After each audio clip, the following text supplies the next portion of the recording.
Welcome to this week's edition of Black Authors Matter TV, where we interview the latest movers and shakers in the African American literary community. You'll meet some old friends, discover new ones, and stay abreast of the latest book developments around the country and even the world. So sit back and relax for the next 2 hours with Black Authors Matter TV co-hosts Gwen Richardson and Dr. Rhonda Lawson.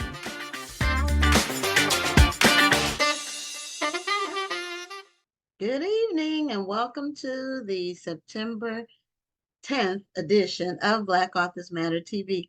I'm Gwen Richardson, your host for tonight, along with my co-host. You need to unmute, Rhonda. I told you I'm tired. I know. We just got back from New York and we're both still recovering. But we had a great time at the Harlem Book Fair and we got to see some people that we hadn't seen in a while, which was really great. So it was overall a good event. We did get rained out at the end. So anyway, we have another amazing show for tonight. And I do want people, if they're watching, or for our guest that's coming on, people who need to watch the show, they need to be live on Facebook. Because the only people that are admitted in the Zoom, in the waiting room, are the guests that will be on camera. So sometimes that gets like, people don't get the communication about that. But anyway, we have a great lineup for tonight. And we are looking forward, we're only 5 weeks away from the National Black Book Festival. It's hard to believe it's upon us, but it's going to be great. And so we are... it's going to be very well attended, packed with stuff, people, the activities, information, networking. You're going to make connections. It'll be lifelong. So come out, put it on your calendar, make sure you attend. So we're going to admit our first guest, and he has a very interesting background. He is a photographer, and as I learned about his new book, I also learned that he's a Pulitzer Prize winning photographer. And awesome. I thought that was amazing because I didn't even realize that they gave the Pulitzer for photography. So his name is Ron Tarver, and he has a new book called The Long Ride Home, Black Cowboys in America. And I thought it was an amazing book. And so we invited him to be on the show. So thanks for being on Black Authors Matter TV. Yeah, thanks for inviting me. Thank you for being here. So happy to be here. Yeah. Now I think you may have 2 people that are in the Zoom because only the people on camera are admitted to the Zoom, and everybody else has to watch it on Facebook. Okay. So there are 2 names I don't recognize. I don't know if they're connected with you, Kristen and Susan. Are either of them sound familiar? No. Anyway, okay. I didn't know because you're in this time slot, and sometimes that happens. People think that they share the Zoom. But anyway, welcome to the show. And thank you. First, we want to see, do you have a copy of your book with you? I do, right here. Yeah. Wonderful. And I thought it's such an eye-catching cover of the book. And that's a beautiful cover. It is. Oh, thank you. Who's I think we were about to ask the same thing. Who decided on the picture? Like who is this young man on the picture? Yes. Well, who is it? But also who decided out of all of your photographs that would be the one? Well, so it was a long process to select, one photo for the cover. We went through about 20,000 slides to get to this one. And to be honest, this wasn't my choice. But I think the more that the designer, his name's David Skulkin, he's out in Santa Fe. He's the one that laid out the book. He picked this picture, and then we asked a bunch of other people how do they feel about this picture, and everybody agreed with it. So, I mean, I've been looking at these pictures for so long. I have no objectivity anymore at all about any of these pictures. So sometimes you need a third eye. Oh look at it. Second opinion, because if it's a personal project, you can be too close to it. Right. Yeah. Especially with creatives and art, any kind of art. Yeah. So now were these photos taken over a long period of time? You said there were 40,000. Well, there were 20,000. There were 20,000 slides taken. Now, some of those are the sky and my feet and things like that. You throw all those out, but there were probably we probably edited about maybe 15 to 12,000. We edited from that amount, and then we just started from there. But this project started in 1993. And it's been, now I haven't shot every single year in that 30-year period. It's been, spotty here and there. But for the most part, it's been a 30-year project, either exhibiting the images or working on images or, and now just lately I've shot video. I was down in Houston last year and made some video of some cowboys down there, which I'm hoping to put to probably Instagram or Facebook, one of the two. Okay. Houston is where I am. That's where Oh, yeah. you're based at. And I was going to ask you, my next question was, had you been to the Houston Rodeo? Were any of your pictures from that? Yeah. I didn't go to the Houston Rodeo, but I spent a lot of time in Houston and around Houston and in Texas and Beaumont, places like that. Nothing against rodeos. I mean, I definitely spent time in rodeos, but I wanted the photographs to be more beyond rodeos. I wanted it to be about the lifestyle and the people that live, Black people that sort of live that have this Western heritage. And that's what I wanted the book to be about, more so than, I mean, I've photographed so many rodeos, I can't tell you.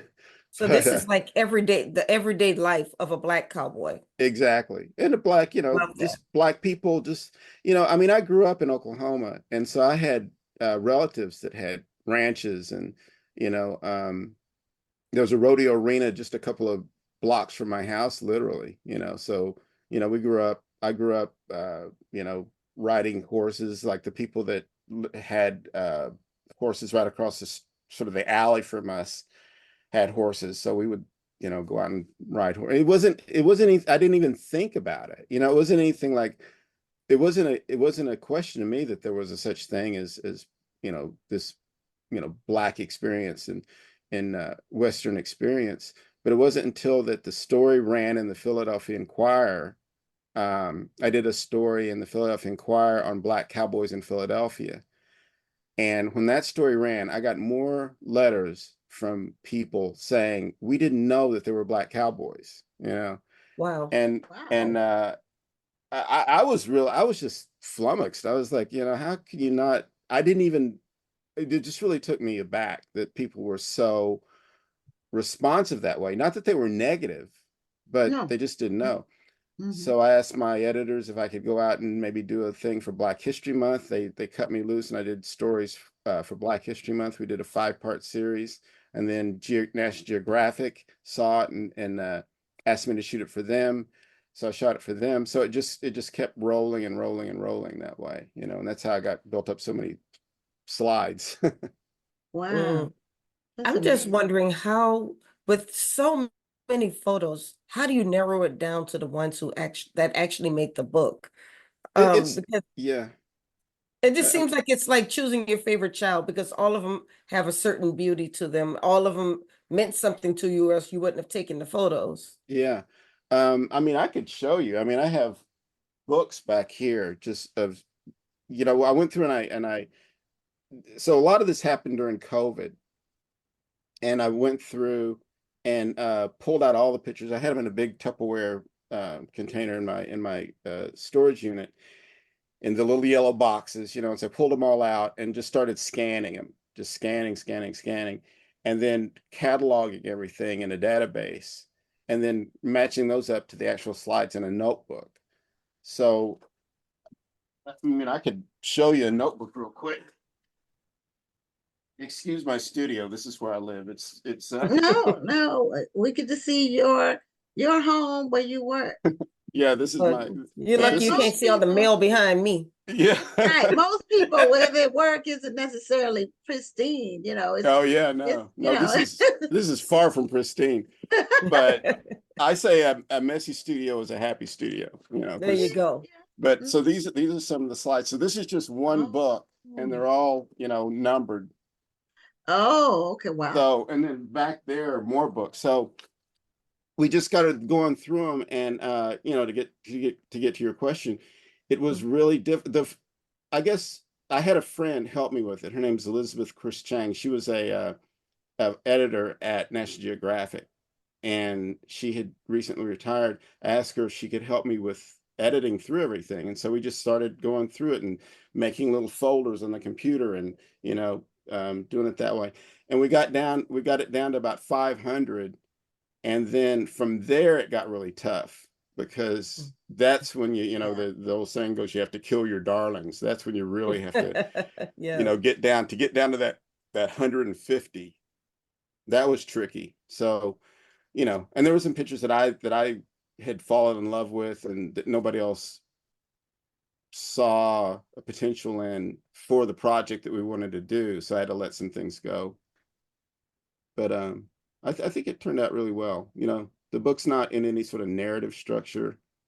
It's basically just, it's built around just really, you know, beautiful images of this lifestyle. That's what I wanted.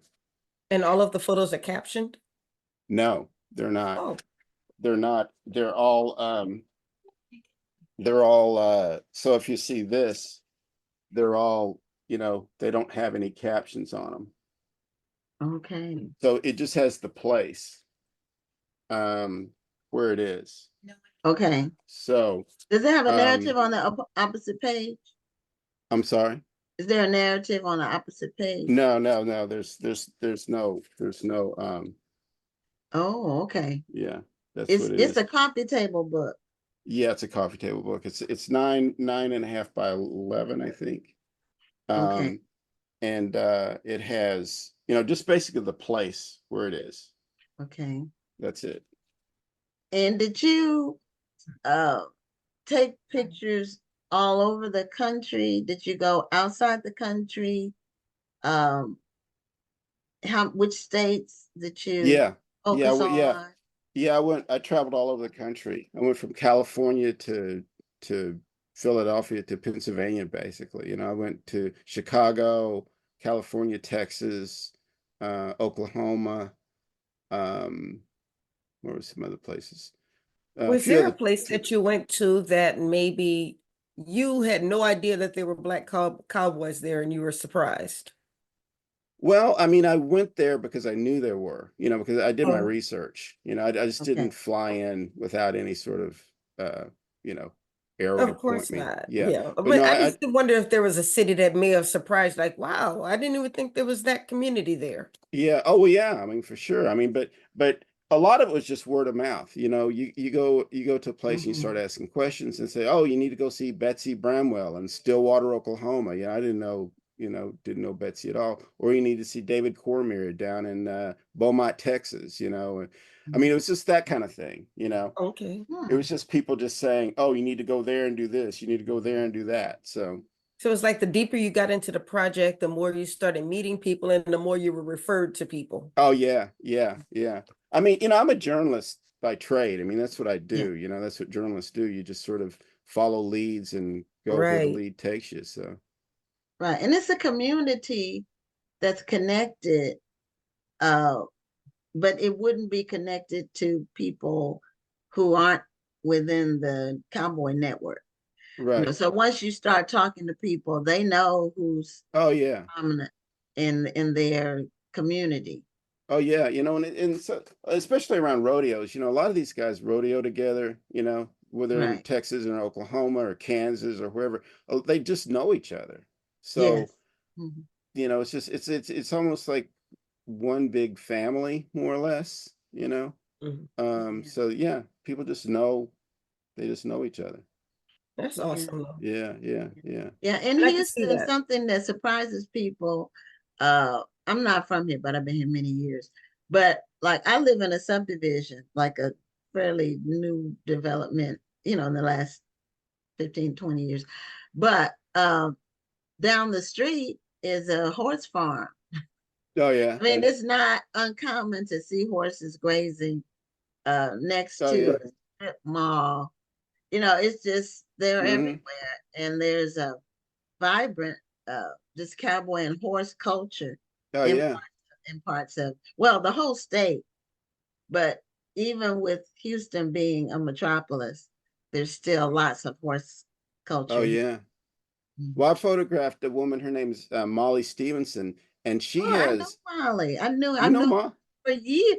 I met Molly when I first went in business years ago Oh yeah. in my 20s. And the only time Wow. I've ever been on a horse was at Molly's ranch. That's funny. Well, I mean, literally, I talked to Molly yesterday. I sent her a book. I'm trying to find her picture, but she's in here. I photographed her wedding 30 years ago. Wow. Yeah. Wow. I went down to photograph her wedding. Somebody told me that, oh, you got to see Molly Stevenson's getting Yes, married, you know? yes, And yeah. I went down and photographed her wedding. Yeah. Yeah, I Molly's. haven't talked to her in a long time. In fact, I wasn't, she came across my mind recently and I was gonna look up and then I got distracted. But she's probably in the horse culture here, she's really a phenom. Oh, She's yeah. like in the Houston area, she's everybody knows Molly. Oh, That's yeah. And her awesome. ranch has been a fixture for Yeah. decades. I Yeah. think she inherited a ranch, if She I'm did not well from her mistaken. mother, because Right. it's Molly Stevenson Jr.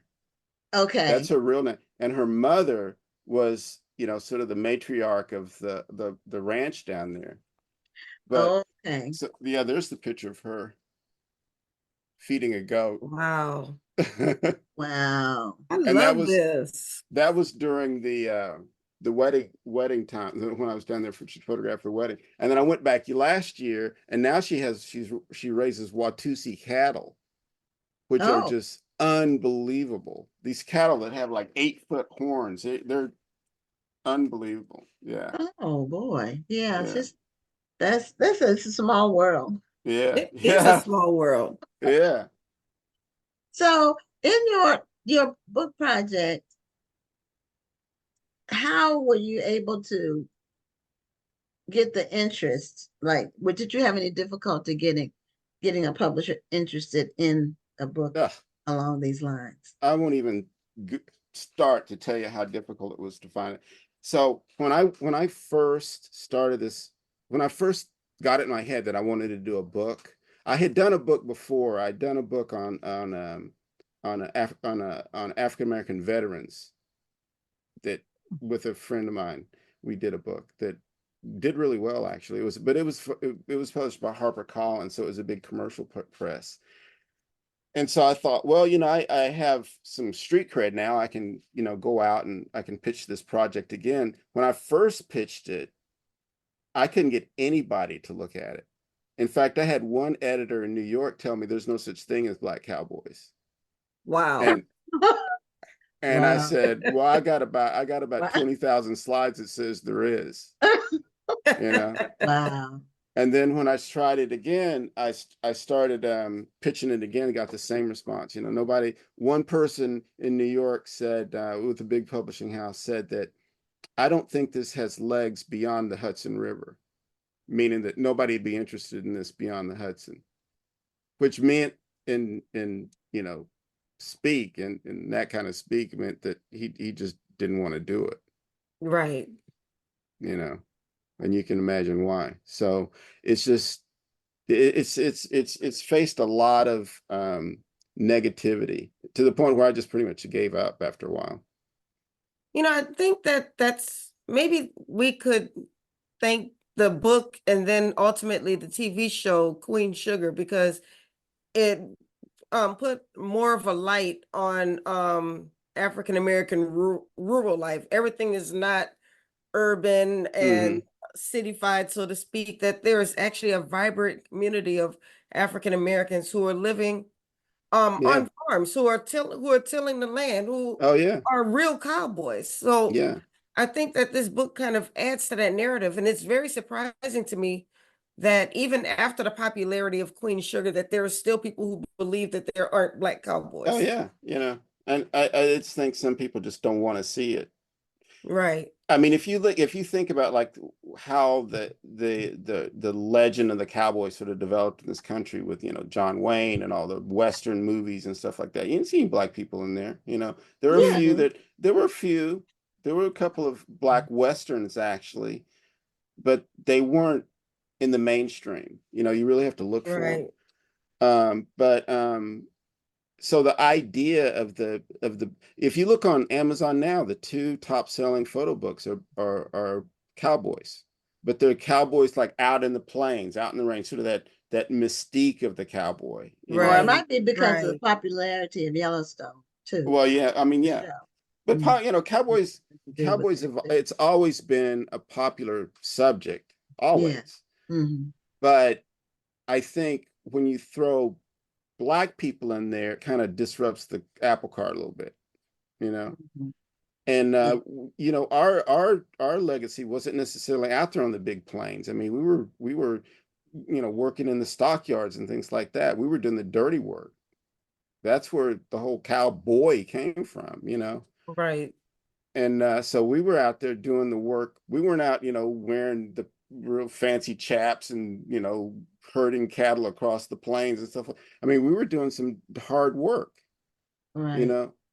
And the people that have these farms now, I mean, my family has a farm. My family has a farm in Quitman, Texas, and that's where my father came from. And he was not my father, but my great grandfather was a freed slave, landed in Texas, found oil on there, and started up a big farm and ranch down there. And so now we have a big family reunion every year in Quitman, Texas. And it's my family's really proud of that.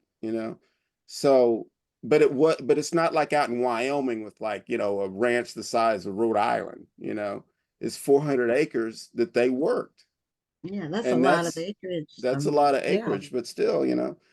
It's so, like, I guess with all that to say that the heritage that that I feel that black people have sort of exist in these smaller communities, and it's a really proud heritage, and we should be proud of that. and Absolutely. uh and it's just beautiful. I think it's just a lovely experience to be in that. I just met some of the warmest people, nicest people, genuine people doing this story. Yeah. One thing when you were talking about trying to get interest in the book, and this has come up with other people, with other books, and just things that we've heard from authors over the years, which is unfortunate, but there are there's a lot of power among the little clique of New York publishers Hmm. to negate reality or to shape reality. Because I've had authors tell me editors have told them about books and mostly novels, but that their characters either weren't black enough. Hmm. The people telling them that weren't black, Yep. but they were telling them their characters were not black enough, or they weren't realistic, Hmm. as if they know Right. what's real for Hmm. black people. Hmm. Yeah. So I yeah, mean, yeah, I'm sorry. but I'm glad you were able to finally get the project done, and I'm sure it was just because of your persistence and the willingness to not give up. Yeah. Well, I will say this, that if the book had come out when I wanted it to, like if I hadn't had luck when I first, tried this back in the 90s, I think I would have missed this moment, because I think we're in a particular moment now in just popular culture. When you think of everything that's out there, with from Lil Nas X to Beyonce to all the Bass Reeves movie, and the Concrete Cowboy movies. So I think we're in a really the book is sort of positioned now purely by luck within the zeitgeist of popular culture, thinking about Black Right. Westerns, you know. Yeah. So now I'm happy that it came out now. I mean, yeah, it was a long, frustrating, 25 years, but I'm really happy now that it came out when it did. So Yeah, sometimes that timing can be very important. And also because of the social media, you can share it with more people. Just the imagery, on Facebook or Instagram, um, that you will reach people that you wouldn't have been able to reach oh, for in the sure. 90s. Yeah. Absolutely. Yeah. But Yeah. Yeah. I mean, it's just really lucky. I mean, I've been posting on Instagram and posting on, Facebook, more Instagram, but just meeting people from literally from all over the world, which it's fascinating. I still, I'll be sitting there playing on my phone and scrolling through and thinking, I'm actually doing work here, just playing with my phone. But, yeah, now you have a traveling exhibition. mhm. So we don't want to, we want to give a couple of minutes to talk about that. Yeah. It opens up, it debuts on Friday Friday. Yeah. Yeah. in We're Norman, gonna, Oklahoma. my wife and I are going to go down. Yeah. It's going to be at Norman, Oklahoma at the Depot Gallery. So that'll be the sort of the debut opening for it. And then it's going to come back to the Philadelphia area at a college, a community college in Montgomery County. And then it's going to go to Stockton University. It's going to go to the Strong Museum, or not the Strong Museum, but the Hudson River Museum in New York. So, and we haven't even really sort of publicized it yet. So we've already gotten like 4 different locations for it to be without even, this is just sort of hearsay. So we're going to start sending out applications. I really want to get it into some colleges and universities, especially HBCUs and Absolutely. yeah. So that's kind Especially of the goal. the A&T colleges or what is it? The technology, Yeah. Yeah, the The agriculture. A&Ms, the Yeah, A&Ms. A&Ms, yeah. Yes. Hmm. Yeah. So yeah, we have a long list that we're going to be sending those proposals out to. So yeah, so hopefully, but I'd like to get it all over the country. We have some beautiful cases for it. A friend built for me so it can travel. And the pictures are big. They're 36 inches long. They're big images, framed really nicely. So how many photos roughly are in the exhibition? There's 40. Okay. Yeah. And So there's 40 yeah. Oh, so have you we're tried gonna the need you to buffalo come to soldier? Baltimore and go to the Reginald F. Lewis Museum. Yeah, let me know. Yeah, Hook me up. yeah, that's a beautiful museum. Hey, Yeah. I'll see what I can do. I'll make some phone calls. I'm gonna write that down now. Yeah, or the Buffalo Soldier Museum might be, that's in Houston. Mm-hmm. I'm sure that's something they will be interested in. Yeah. Yeah, actually we have some friends down there that some contacts that we're gonna start working. I mean, we haven't literally even You haven't scratched the surface yet? Yeah, I mean, it's been such, I've been so grateful to have as much coverage as we've had with the book so far, and that's taken up a lot, between that and getting the exhibition ready and getting that shipped out and everything. It's been a whirlwind over the last month. And then I teach too. I teach at Swarthmore College. So Right, you teach art. yeah, I teach photography at Swarthmore College. So my classes are just starting now. So I have to. So you're a busy man. It's been busy. Yeah, and the book just came out, so yeah. A week ago, right? Yeah. Yeah. Oh, Yeah. that's great. We also have an African American museum here in Houston. I don't know if you knew about that. I do. Yeah.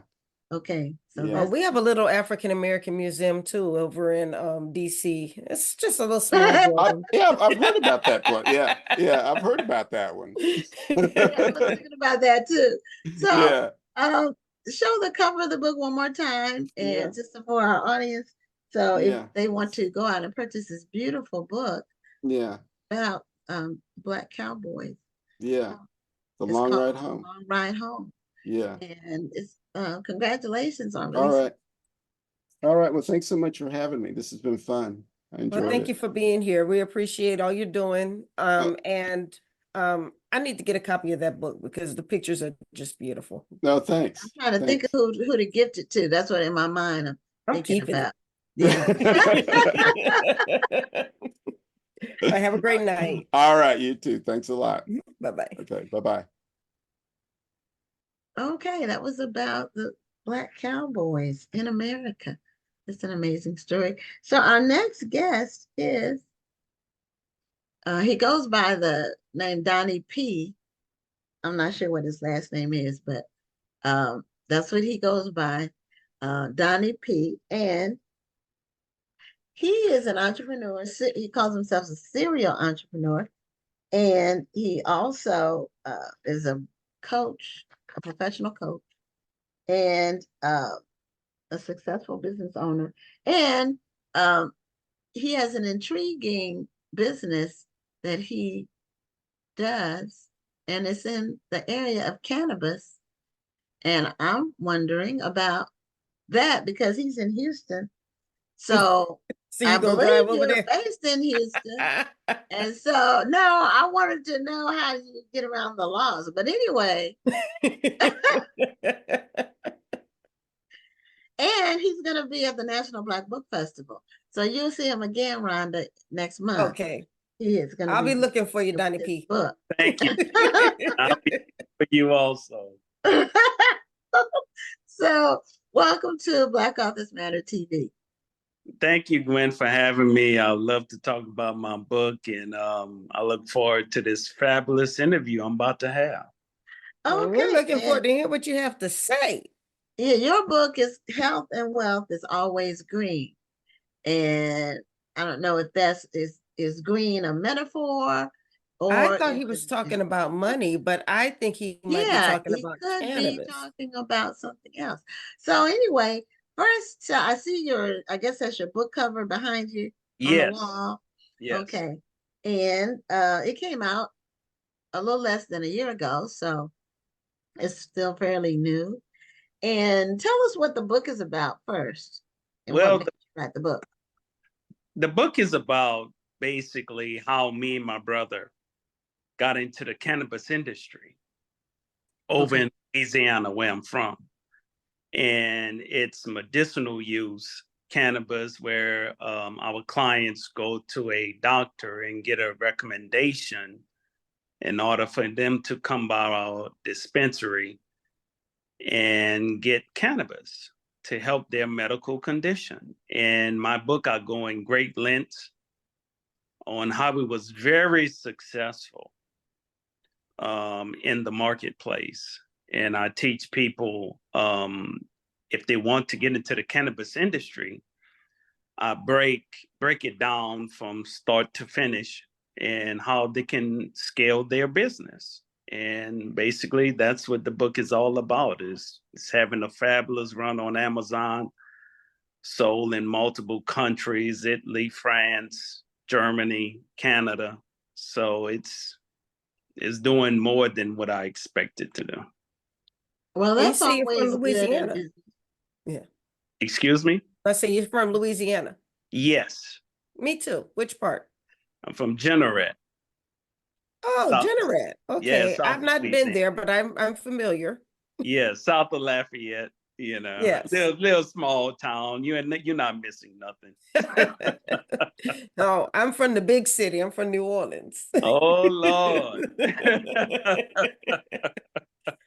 Well, I will say this though. I often say that every entrepreneur, every business owner needs a book. And what you have done is the textbook case as to why a business owner should have a book. You chronicled how you got started in the business, and then you give people tips on how they can start their own business. Correct. I wanted to go I've been an entrepreneur all my life. I never held to 9 to 5. I never been on a plantation a day in my life. So all I know is entrepreneurship and how to be successful in any field you get into, because I started off in my first book I wrote, How to Catch a Mouse with No Cheese. I went about in describing how I became a millionaire at 21. and how I lost it at 25. And basically me and my brother, I went a long time without money. And the creator put me through different things, which I needed to be humbled. And basically I just go at, we and him started in the elderly care business, one of the best businesses I ever started. And made that my second $1 million company. I love dealing with the elderly. And we wanted something for a change, man. And then we got into the cannabis industry. So we was one of 9 license holders in the whole state of Louisiana when we started. So. Okay. Well, we're kindred spirits because I didn't start off with my first thing being in business because I went to college and then I got a job. But since I was 25, I have not had a boss. I've been self-employed. I've been in business. Oh, what y'all not gonna do is look down on us people who be on the plantation. Okay? No, I'm not at all, because I tell people it's a different lifestyle. It's a different mindset, and it's not always easy. And as you described, Donnie, when you're young, you just really, I just want to be in business. You know, you don't, but you don't know what you don't know. That's what you run into. And then you can be a little bit, you can be ambitious and sometimes you can't see things until after they happen. So. Yes, you're right. I didn't come from money, so. Yeah, me either. Yeah, trial and error. But I was, I was middle class. But I did have some experience from my dad, but I was away from home when I went in business. I was 1,200 miles away from home. Wow. So I had to just learn by doing. Yeah. And I was always a hard worker. Mm-hmm. And when you're a hard worker, you can attract investments. That's what happened for me. People saw I was a hard worker. I attracted investors. So, it's a different lifestyle, but I wouldn't trade it because, after a certain point, you really can't work for somebody. No. Lose those employee skills. And you like to, make decisions. So, but congratulations on that. Now, for your care business, do you still have that, or did you sell it, or how did you transition from that to your cannabis business? What I done was I gave it to my sister, and I turned it over to them. They're doing a fabulous job. And just like anything else, you get burned out, so I spent my time doing that, and I just couldn't deal with it no more, man. But other than that, I wanted a new venture, just like most entrepreneurs. I want the next challenge, so, and we found it. So it was quite a challenge, to say the least. I know the cannabis industry kind of boomed, as soon as it was legalized, a lot of people wanted to get into the cannabis industry. They wanted to start at the bottom and work their way up. Some people were buying stocks. Some people wanted to start their business. Some people were doing CBD oils and so forth. How did you choose exactly which route you wanted to take? Well, me and my brother started out, man, we didn't know what we wanted to do in cannabis. All we know, we was going to make a difference in the community, number one, and we was going to make a whole bunch of money. So we didn't know nothing about it, just like anything else.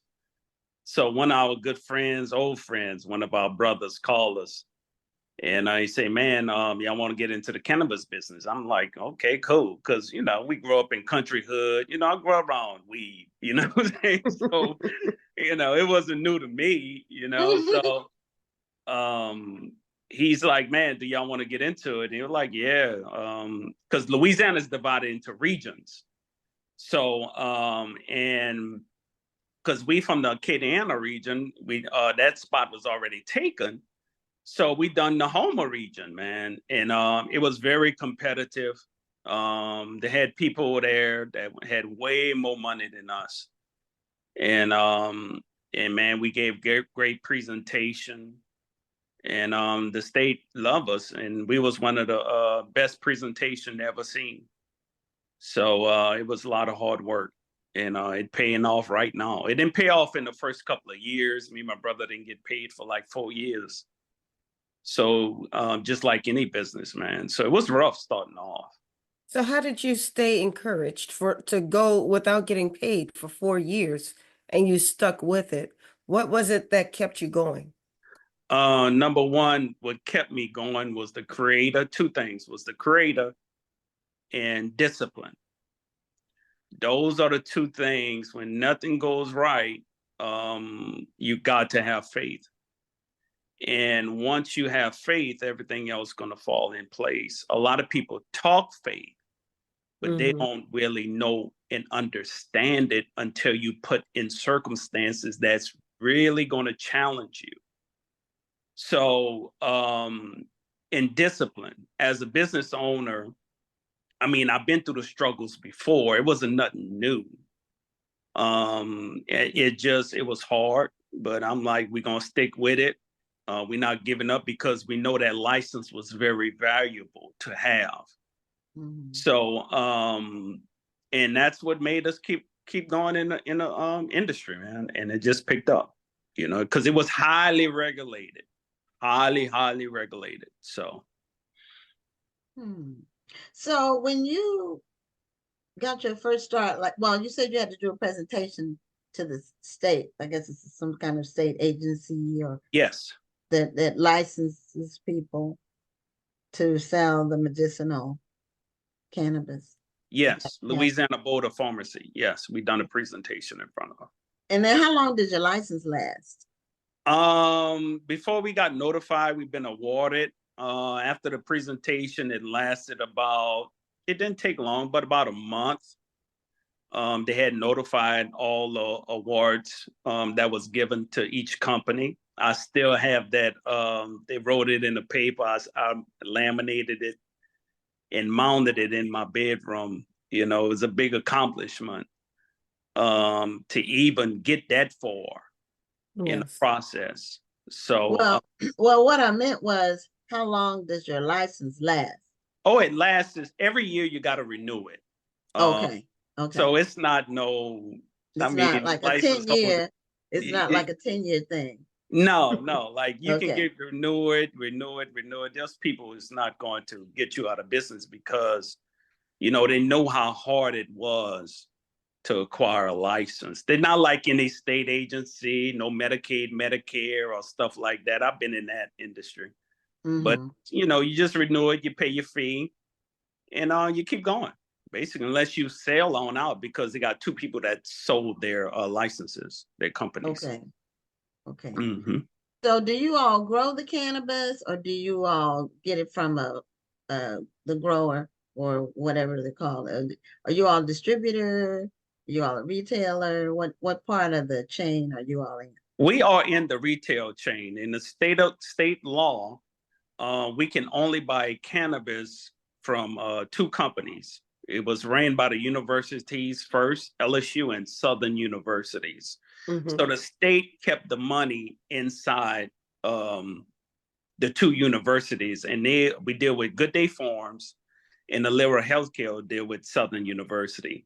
So that's the only way we can buy cannabis products to sell is from them. So we on the retail side. I'm glad we're not on the grower side of the market, because it's a ton of money, and to grow cannabis, it takes a science to grow. Absolutely. So I learned that from one of my good homeboys. Used to work for Monsanto's. And he graduated from Southern. He was high level. He just got out of the business. He's like, Donnie, whenever they start growing, I'll help you all out because I know what I'm doing. So it takes a lot of money. And so the retail part, do you all have a walk-in retail, or do you basically do it through shipping? We have a walk-in retail because shipping is still federally illegal. You have to come on in to the dispensary. We just opened up our second dispensary now. Next year, we open up our third dispensary in our region.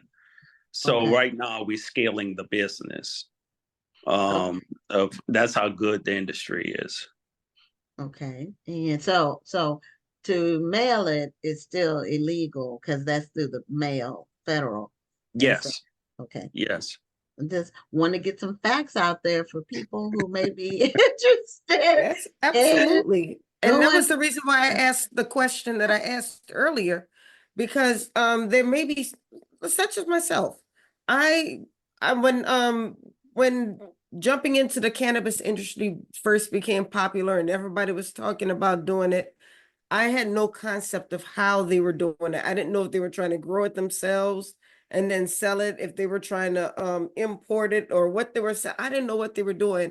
I just knew that I didn't smoke it. I didn't want any part of it. So as time went on and I started to learn more about it, it's like, okay, now I kind of see what they're doing. And so that was one of the reasons why I asked you what made you look into this particular industry, and then how did you choose the path that you were going to take once you were in the industry? Because there were a lot of nuances that we just don't realize. Yeah, well, like I tell people when I give my interviews, every state is totally different, right? So you have to get with your state regulations department and see what their laws are, see what the rules of the game are. Once you see what the rules of the game is, just execute your plan. So either in two ways, the cannabis industry is so huge, a lot of stuff you can do inside the industry. Either you're on a producer side or retail side, you know. So it all depends on what you want to do in the industry. And to get into the industry, it's a lot of money. So don't let nobody fool you. It takes money. But you can definitely make the money. Like I tell people, weed sells itself. So you ain't got to do too much marketing here, pal. You know. You got a point there. You got a point. Yeah, we were in New York over the weekend for the Harlem Book Fair. We smelled it everywhere. Everywhere you went, you could smell it everywhere. Like, you know, anywhere, walking down the sidewalk, you could smell it everywhere. But the lady who you'll meet her, she's going to be at the book festival. But she was from she's from New York, and she said that you know, it's legal in New York. But she said that they're planning to make some changes because they really couldn't control it, because people are still selling it illegally, even with it being legal. And so it didn't pan out the way that they thought it was going to. They started off wrong, to be honest with you. Okay. So in order to get a growing cannabis industry, you got to get rid of the illegal activity. Because if I'm investing that kind of money to start off, especially in New York, because I stayed on top of that. I had a friend from New York, and I was going to bring my business up there. And once I heard about the illegal stuff still going on, I'm like, no, I'm not doing this again. So, you know, it's business at the end of the day. Yeah, it is. As a matter of fact, Rhonda, if you don't mind me sharing what Rhonda had her books at the Harlem Book Fair, and a gentleman came up and said he was going to buy her books, but he needed to go sell some weed first, and then he was going to come back. I was mad. I was waiting for him to come back to buy the book. He didn't come back. I guess he didn't sell that weed. No, Rhonda, he didn't sell the weed, baby. Like they said in New Orleans, baby. It was hilarious. It was some interesting, you know, New York Very has interesting characters. Everybody. Oh yes, they got that. New York has everything, and it's all in a 2-block radius. So anyway, I find it to be really amazing. Now, for the medicinal weed, a person has to have a prescription from their doctor, right? Yes. So you're almost like a pharmacy, a weed pharmacy. Yes, ma'am. We totally are. In Louisiana, we don't use the word prescription. By law, we are only Okay. allowed to use the word recommendation. So okay. Okay. that's what we use. And they walk in, and whatever the doctor wants them to have, they get. So Okay. Now, is it covered by insurance? no insurance, just Okay, strictly so cash, strictly cash. Okay. or they can use their debit card. Right, but not credit. Oh no, we got bills to pay. Well, I mean a Well, credit card. Oh yeah. I'm Okay, about to say credit. Oh no. no, you not an can. IOU. Oh, okay, all right. Oh, You gotta specify yourself, Gwen. You know. So you said debit, and so I was saying debit or credit. Because like for example, you can't buy a money order with a credit card. You have to have a debit card or cash. Yeah, that's true. Yeah, you're right. So that's what I was. But I was saying, are you all giving credit? Letting people run a tab, so to speak. Now, one of our viewers, Tony Benita, wants to know, how do you know how much to use? Well, it all depends on what the doctor recommend for you. He checks you out, and also we also do a telemedicine. So they put that in the law also. So if they don't want to go into the doctor, they can also do telemed. On our company website, we have different doctors and telemedicine doctors, which our clients call, and they get evaluated, and we take it from there. Okay, so how do you sell it weight wise? Ounce, half an ounce. But it all Dime. depends on if you want gummies. Well, with flowers, we sell about an ounce and a half ounce, whatever you want. We got it for you. Whatever you want. Well, in the few minutes that we have left, what would you say are 3 misconceptions about the cannabis industry? 3 misconceptions I see in the industry is, number 1, it had a stigma on it. That was number 1. That was all wrong.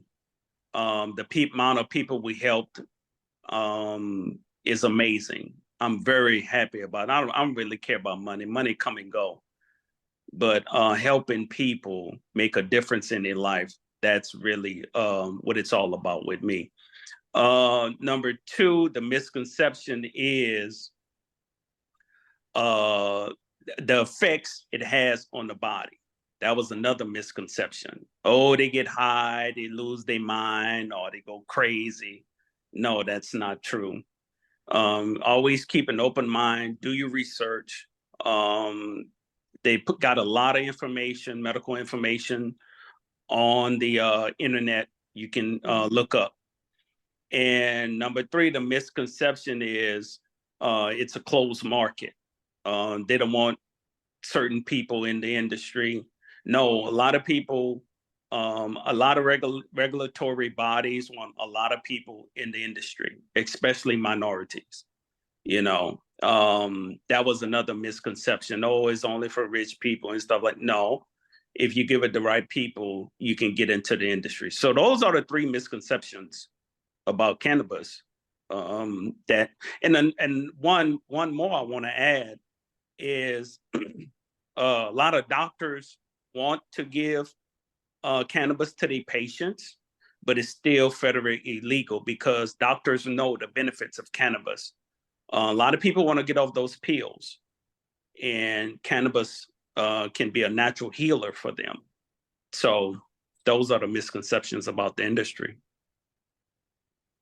Okay, so as far as the doctors prescribing it, most of the time you hear about it as a remedy for cancer treatments. Yes. For the nausea from cancer treatments. But what other maladies do they recommend?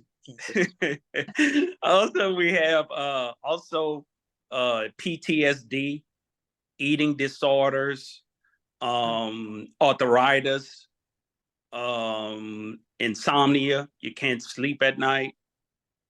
It's a whole different variety, and I just named 4 of them off the top of my head. Besides cancer, it can help with your ailments. I'm a big proponent of cannabis because the emails I got with people that we have helped is amazing. So I'm a big proponent of it. So I would ask if you use your own product, but I won't because I'll just I just threw that out there to be funny. But anyway, you don't have to answer. So I won't answer. You don't have to answer. Man, don't get suckered into it. That's not our business.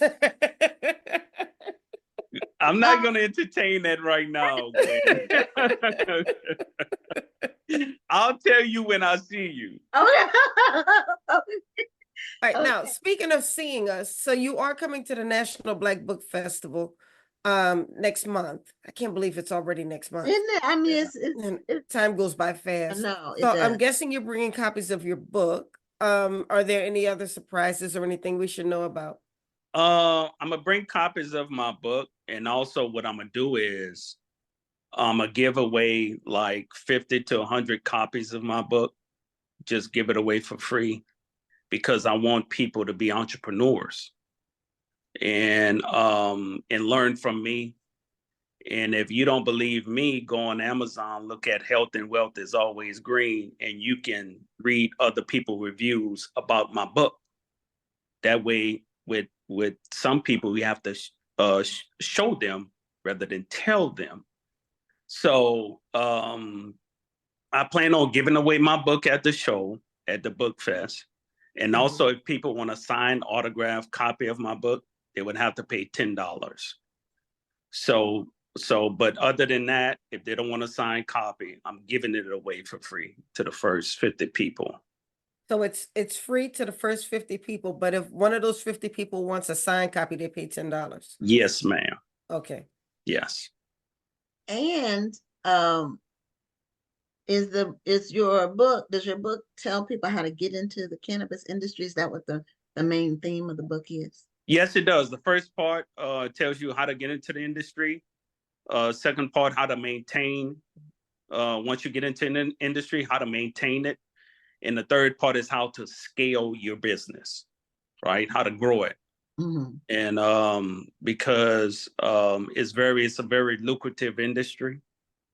And once you get into it, you can retire because I'm close to it.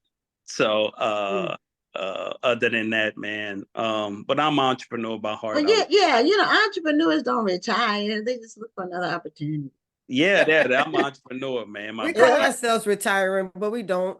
We call ourselves relaxing, but we're looking for the next opportunity. It happens. Yeah. I'm a whole retiree with a full-time job in the business right now, so I understand. Yeah. Y'all, both of y'all know the process. So yeah. Well, this has been really interesting. I think you're our first cannabis author that's been on. As far as so honored and pleasure. We've interviewed a lot of people, and it's always interesting when somebody discusses a topic that hasn't been discussed before, because we get to ask questions that people want to ask, and we didn't get any more online. Does it help with swelling? Someone asked that. This is the last. To help with swelling, I would say get you some CBD instead of cannabis. Cannabis don't have swelling. Now, I'm not a doctor. Right. I can only tell you from what I hear. The recommendations. That's right. In Louisiana, in other states, they call it a prescription, Okay. Well, thank you, Donnie P. We'll see you next month at the National Black Book Festival. And until then, keep on selling that cannabis. You know I am. Thank you. You have a great night. Thank y'all, ladies. Okay. Bye. Bye-bye. So that was interesting. So that was interesting. Yeah, and you're right. On New York, I smelled weed every time I went outside. Especially that crazy man that was standing behind us. Yeah, it was interesting. New York is an interesting city. That's what I'll leave it at that. Anyway, our next guest is no stranger to Black Authors Matter TV. Her name is Julia Royston, and Julia is a publisher. She's an author. Every time I talk to her, she's published 50 more books at least, and and she's going to be at the festival again this year with her and some of her different books by different authors. She normally will bring a couple of our authors with her. And then she also facilitates the publishers panel that we have every year. And we normally have 5 or so publishers that talk about what they're looking for and how they can help people get their books published. So Julia, and she's doing her own seminar. But anyway, Julia, welcome back to Black Authors Matter TV. Thank you so much. So glad to be here. Once a year. I know. Close to the festival is the best time because then I know it really, really, really, really is. How are you ladies doing tonight? Wonderful. How are you? I'm good. I'm good. I'm good. I'm good. Yeah. So,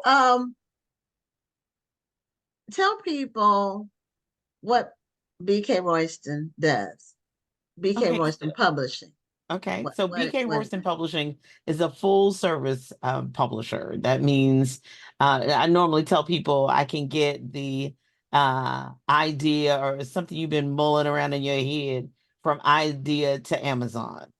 And so everything in between, right now I do writing coaching for people, helping them, guide them through the process of telling their story.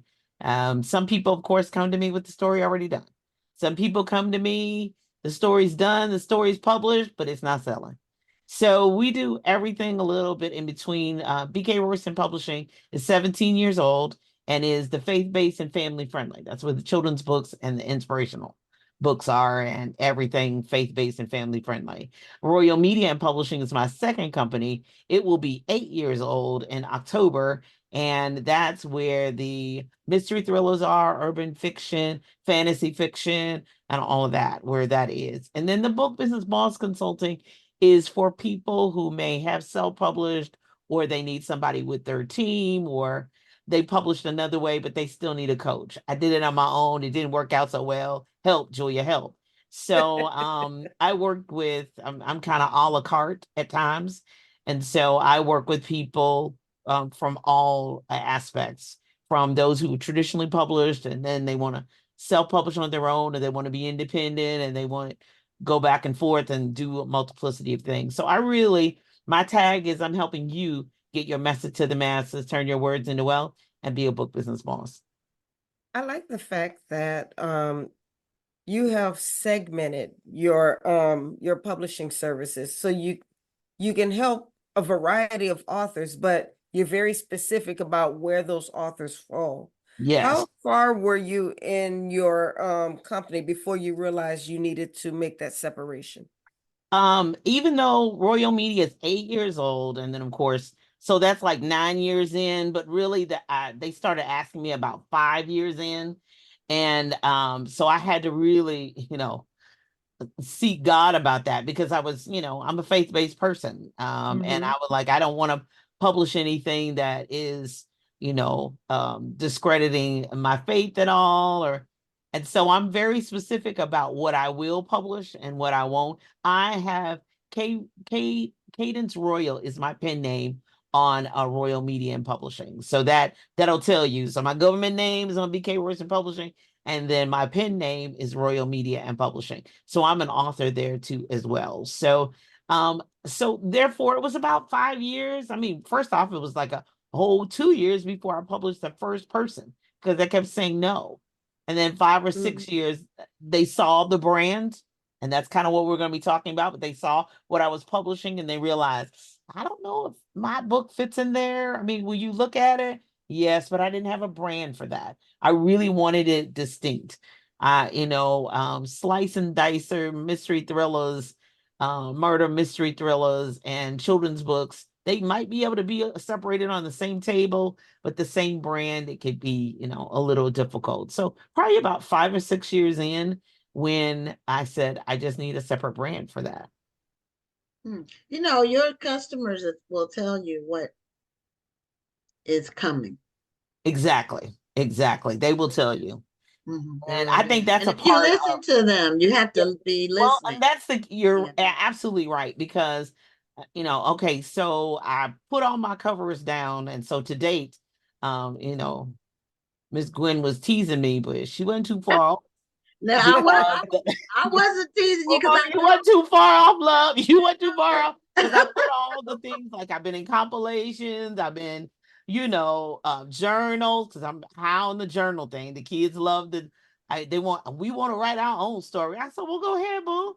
And we want butterflies, and we want unicorns, and we want cars, and so they've been dictating to me at the book fairs. And but all together it's 128. So yeah. Okay, now what's the 128? What number is that of? Oh, that's everything. That's the compilations I've done that I've been That's in. under Julia and your pen BK name. Royston, Royal Media. That's mine. Okay. That's That's me. you. Okay, That's just Cadence your book. Royal and Julia Royston, not just BK Oh. Royston Publishing. BK Royston Publishing is about Y'all 350. three. Okay, Yeah, about 350, 400. Okay, all right. Yeah, but every year you come on, the number is at least 50 more. I know from the company. I'm not gonna deny it, because I'm still writing at this moment. I got 2 books I gotta do rewrites on right now, so I'm still working on it. And Dr. Rhonda knows I've been working on that for a while, but I'm helping other people, so but it'll be ready by the time I come. I'll bring it. Yeah. Oh, okay. Right, no, that's what I'm talking about. Yeah. Yeah. So, how do you find the time in a 24-hour day to do all this? Listen, I'm staying up late for y'all. I couldn't wait. I was like, I'll be up late. Well, But that's my question, Julia, because What? I know you stay up late, and I stay up pretty late too, but I think you stay up a little later than I do. Oh no, I'm usually in bed by 8. My clients know, so they're looking at me going, "What the world was she doing still up?" Because I tell them, I'm in bed by 8. You get up real early. Oh yeah, I'm usually up between 4, 6, 5, 7. See that's what it is. See, I wind up staying up a little bit later. You go to bed a little later and wake up early. Yes, I go. Yeah. Much See, I've been going to bed later and trying to wake up early, and it's not working for me. No. You still gotta get 6 or 7 hours, love. You can't. No. Now I stay up later. Like now, and when we get off, I'll probably stay up another half an hour, just because I'm trying to get something done. But I'll still get up early, because see, I have the beauty of taking naps. Hey. Yeah, I'm a night person. So at 3 or 4 in the morning, I am not. I'm out. That's my REM sleep. You don't know your name, huh? No, not at all. But I'm normally up until at least 1. Normally 2. See, so I get up around 9 because I do my own schedule. I don't have to be somewhere. I don't have to be somewhere in the morning. And that's a beautiful thing. It is a beautiful thing. I know, because even when we had our store, I had to be there for that. I really have only been able to do this since we got out of the retail and we got more in the marketing. And I can do that anytime. Right, and that's a beautiful thing. Yeah, that's wonderful. So it's and then I can work other things. When I need to run errands or whatever else I have to do, I'm able to work that into my day. Right. And if I want to take a nap, like you said, I don't generally take naps, except on Sunday. I grew up taking a Sunday nap after church. No. And that's part of my every Sunday. I have to have a Sunday afternoon nap. This is what I do on Sunday. It's hard for me to take naps. I could be completely exhausted and tell my family I'm going to lay down for a couple hours and take a nap. I might sleep for 5 minutes and then I'm up again. I cannot relax like that. I want to. You have and I remember that too, especially when I still worked a full-time job. Yes. Working my business, I get that all day long, because you want to get as much done while you have the freedom to be able to do it, while you have the opportunity to be able to do it. And I think you're exactly right. That's what it is for me, is if I know that I have a full-time job and there are certain things that I have to do for Meet the World Image Solutions. So my body does not let me rest too long, because then I've lost 2 or 3 hours. Oh, yeah. And I could have gotten something done. And I know I have to go right back to work on Monday. So I'm squeezing every little bit of thing I have to do into the weekend. And I'm still going to church. I'm still doing the podcasts, because I do 2 of them, so, you try to get in what you can get in. And sometimes you look back like, I was trying to do 5 different things in 2 That's hours. right. Yeah, you don't know how you did all that. And now full time, I still don't know how I did all that. But there's a will, My there's a body way. talks to me, and like when I got back from New York, well, we went to New York. Me and Ronnie and I were in New York together. My flight left at 6 a.m. So I had to get to the airport. I left 4 a.m. for the airport. We went to bed at midnight or a little bit after midnight. You can't just fall asleep. No. So by the time I got to sleep, it was 1. I had to get up at 3:30 to leave. So I slept on the plane, but it's not the same. Sleeping on the plane. Right. When I'm on a plane, I'm out cold. It's not. I don't want nothing to drink. You can keep Brian, you eat my peanuts or cookies. Yeah, I didn't I didn't do none of that. And I had a smooth flight coming back, thank goodness. But when I got back home, I got a 3-hour nap. I had to get some sleep. Yeah. So but we work when we can. We need to get rest, because not having rest leads to stress. And so we need to we need to work that It'll rest. tell on you. Your body will tell on you. Yes, your body talks to you. So now you're going to be doing a seminar at the festival. Yes. Called Write the book that builds the brand. So yeah, talk about you building your brand. Okay, so most of the time when you say branding, and I know some authors are like, well, that's not me, because I don't plan on having a business with my book. But I want you to really think about branding, because there's personal branding and business branding. And so therefore, having a book that goes along with your business brand is a no-brainer. I feel like every speaker, every coach, every ministry leader, every nonprofit needs to have a book. When I worked for a Fortune 500 company, those were the 2 things they gave us. They gave the book of the history and the foundational truths of the company, and they gave us a planner, a calendar. So therefore, each brand, each book, each business should have a book. But I also want you to think that book is still, we used to say, it's the business card. It tells us about you. So it doesn't matter if it's a children's book. It doesn't matter if it's poetry, because my first book ever was poetry. I haven't written another book of poetry. I've written poems, but I've never written another book of poetry since. So therefore, you're wanting to write a book that not only that you're passionate about, but Ms. Gwen talked about earlier, listening to your client and listening to the market. You want to make sure that you're in line with the market, because the Book Business Boss Consulting, the middle name is business. And this is a first and last book business. So therefore, you want to make sure that you're creating something that not only is what you're passionate about, and you should, and a business and money can come to you if you're passionate about it. You're the leader, you're the spearheader of the message of that book, it'll happen. But if you write something that is not only something you're passionate about, but goes along with your purpose and your mission and goals of potentially your life first, because you're always going to be speaking about your book. I don't care. I mean, that's a forever thing.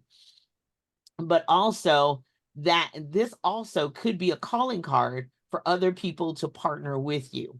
So therefore, other nonprofits, if you don't want a business, there may be a nonprofit who would be interested in your book for the people in their community or the people that they serve. They have a grant for it. They pay you for 50 copies or 50,000 copies. I don't care. But then you move forward and you think, well, that could happen. Yes, it can really happen. So therefore, having a book that meets a need, answers a question, not just entertaining, that can do it too, but not just entertaining, but writing a book that really can take it to the next level and get the eyes on not only media, but other partnerships and collaborations.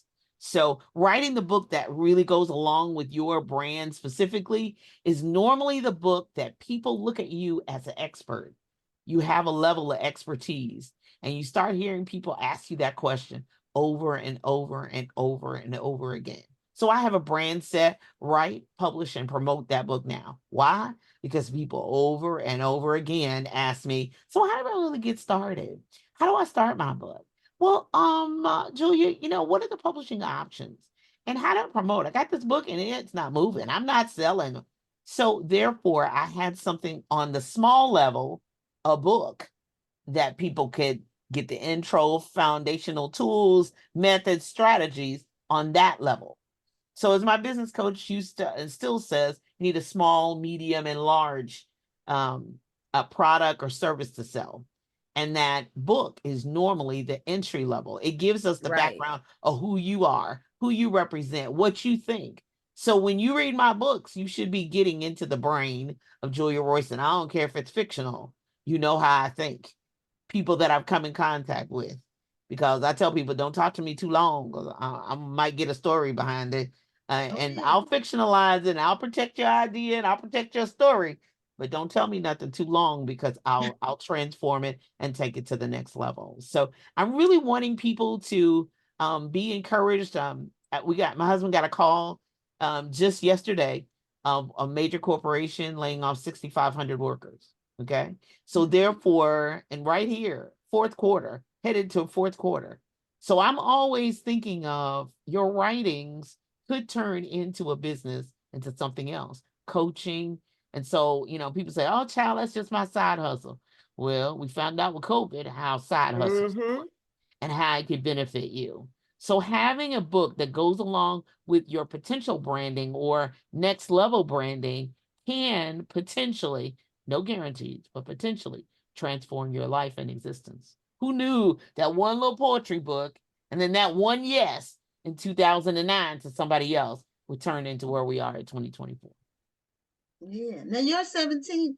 The festival is 17 years old, so you started the same year the festival started. Oh, wow. That's not the year we started this business. This business is 25 years old, but the festival came out of the book business we were doing already with retailing. And then we started doing marketing for authors because they were asking us for marketing. And there you are. And then they started saying, well, do you have any events that we can go to? And our author base was national. Yeah. So, I always think national. I never think local. I don't either. I'm with you. I don't either. And with the internet, when we launched cushcity.com, it was when the internet first took off. So that really made it accessible to the whole country and the world. Right. You're not limited just geographically by what's around you anymore. But when you were talking about your building your brand and that your books reflect you, that is so true, because I have 15 books, but most of them are either about business or money. Even my children's books. My children's books are all about business for kids. Right. It's showing kids how you can do business. Right. Then I have the one with the biography, the Boss Women book is biographies of actual women who built their businesses, Black women. And then I have 2 books on economics. I have 1 book on, my most successful book is my book about going to college debt free with scholarships. That's what money. All of my books have something to do with money or business, just about. So that's what my heart is. That's what, that's who I am. You built a business. I mean, you built businesses and events, things of that nature. So that's a part of not only your business brand, but also your personal brand. It's an offshoot of who you are. It's like people say all the time, why do you? I said, well, that's what I'm interested in. When I was 4 or 5 years old, they took me to the public library and I was a ravenous reader. Who knew I would be here? But that was birthed out of what was already in me. It's not like, you're trying to take a woman my size and make her a ballerina. No, we're not doing that. And I love the ballet and have been many times. But the point is, it's already a natural gifting and ability in me. When I talk about branding, I'm not talking about trying to turn you into an astronaut and you don't even like science. So I'm talking about something that's already innate in you. There's a gift inside of you, and that it can be not only something that you're passionate about, associated with your purpose, but can make you profitable. Yeah, I'm thinking about writing a book about planning an event. And what that looks like? how to have a successful, and I don't know if I want a book event, make a book event, because I have so many people asking me how do we do the festival. They really, it's been a lot of miracles and angels and grace Vendors and and all of that. exhibitors wanted, Vendors guide and to exhibitors events. That's want it. what I'm working on right now. Because they Well, asked me, but I'm coming from a yeah, different angle. I'm not coming from the yeah, host perspective. I'm okay, coming from the not even book people, but I'm talking about the people that are replying. I'm talking about the people who complain about how many people came through and did you promote? Did you tell anybody? That I Did say you that all share? the time. okay, You thought that Did you because you share? went to a large yeah, book festival that you were just going to depend on all the traffic that came Oh through. yeah, you But just if gonna show up like a everybody diva and has here you that go, same ta-da. attitude, if everybody who goes to the festival says I'm not going to promote because there are going to be people coming through, that Yeah, means nobody's promoting and no, nobody knows that you're there. that's And you're right. expecting this person who is hosting the event, who's doing all of the logistics, who's communicating with media, who's communicating with everybody, and then trying to get volunteers. You want them to do all of the You marketing want them for to you do as well. all the work. And I've hosted events too as well in malls, etc. And I know Mhm. that. Did you share? Because I'm looking at your page. Right. There are events who require an application who look at your social media before they say yes. They don't care Yep. if you do have the money to pay for the table. So That's that's, true. I had some people ask me, we don't know what we're doing in events. We don't know how to do it. I even mentioned about Canva. Like you create your own flyer. You create the flyer. Now, of course, National Black Book Festival gives us a whole template. So it's yeah, it's not no big deal. Plug your text in there, put your picture on it, and there you go. So Mhm. it's on different levels. But the important thing is before you do an event, you need to make sure that it's a two-way street. Same thing even Yep. with bookstores. I want my book on all the shelves. I'm like, okay, love, are you gonna promote and drive traffic to that bookstore? Or you Mhm. just gonna show up and think, where's my long line? Nobody came to my book. Did you promote it? Did you tell anybody you was gonna be You didn't there? tell anybody you were You coming, boo didn't you boo. produce a flyer? Did you go live? Did you do a video? Did you show people what's in the bookstore? Did you? Now I'm gonna tell you, when I did my book signing at Mahogany Books, I posted it on Facebook. My books did not come on time. I could have easily called Mahogany and said, I'm not gonna come. My books didn't Right. come on time. Yeah. But I went out there anyway, and I was able to sign people to my email list. Yes. I was able to get people scheduled for my podcast. I was even able to sell a couple of courses. Yes. And I networked. I was invited to a couple of events to speak or to talk again or to speak or excuse me, to speak or to sign or what Right. have you. And I did all of that because I showed up. But if I had sat there like this, I've seen too many do it. Seen too many of them do it. Seen too many of them do it. nobody's going to want to come to your No. table No. because you have an attitude. Right. And I tell people I travel a lot. Y'all know, y'all see me. I'm a lot of places, but I tell them I go for multiple reasons. There are multiple reasons why I attend events. Yeah, Mm-hmm. I want to sell books. Yeah, I got books to sell. Believe you me, 128 combination of a whole lot. I do. But more than anything, I have a business that I want to grow. Right.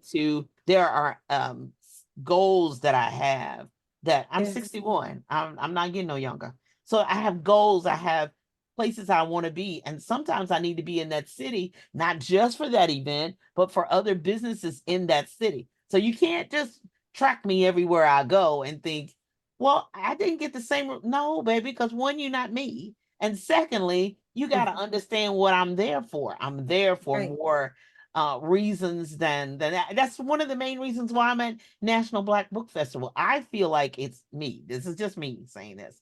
I've been in this business for 17 years. I feel like that a part of my duty is to give back and help others. That's a part of the experiences, good, bad, and ugly that I've had. But part of that is to give back. Yeah, I do know how to send you an invoice. Yep, I do know how to I do. But in at that place where where I've committed to for the last 3, 4, 5 years is to make sure, because I was there in 2019 with okay, so you were Dr. there, Netta. and That then was you my first time. participated in the virtual too. Yes, and virtual. So Mm-hmm. that is a part of what I feel like is a part of my give back to new authors, first time authors. I didn't know what to expect. I didn't know what to do. I read the emails, but I still had something in my mind, and I didn't bring so those kinds of things are a part of why I go and why I'm there and why I go to many events, is because I feel like part of that is to be like author in residence, just a part of that to give back and help guide and help direct.